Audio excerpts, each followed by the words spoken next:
The Webb Space Telescope reaches its new home, remembering our fallen heroes, and testing a viper in the sand. A few of the stories to tell you about this week at NASA. On January 24th, our James Webb Space Telescope team commanded the spacecraft to make a planned mid-course correction burn that placed it into its final orbit around the second Sun-Earth Lagrange point, or L2, Webb's final science destination. From this vantage point, the telescope will have a wide view of the cosmos and be able to perform optimal science.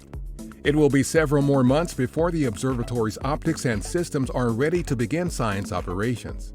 Webb, the world's largest, most powerful, and most complex space science telescope ever built, will reveal new and unexpected discoveries and help humanity understand the origins of the universe and our place in it. On January 27th, NASA Administrator Bill Nelson and other agency officials attended the Day of Remembrance observance at Arlington National Cemetery in Virginia. The annual event is one of several around the agency in tribute to the fallen astronauts of Apollo 1, Space Shuttles Challenger and Columbia, and other members of the NASA family who lost their lives in support of the agency's mission of exploration and discovery. The date also marked 55 years since the Apollo 1 tragedy that claimed the lives of astronauts Gus Grissom, Ed White, and Roger Chaffee. The three of us want to share with you some of the experiences that we've had over the course of remembering back about these three crews. The observance at Arlington was followed by a panel discussion at our Mary W. Jackson NASA headquarters building in Washington, during which Nelson, Deputy Administrator Pam Melroy, Associate Administrator Bob Cabana, and others reflected on how these three accidents have impacted the history of American spaceflight and how NASA approaches safety.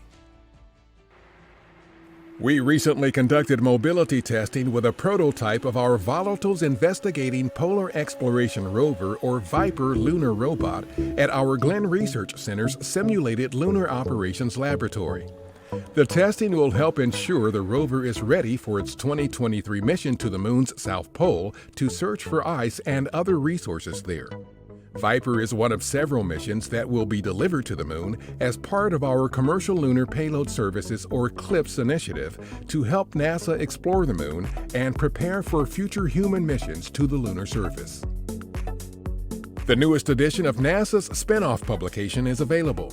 The publication, which is part of our Technology Transfer program, highlights NASA technologies that benefit life on Earth in the form of commercial products.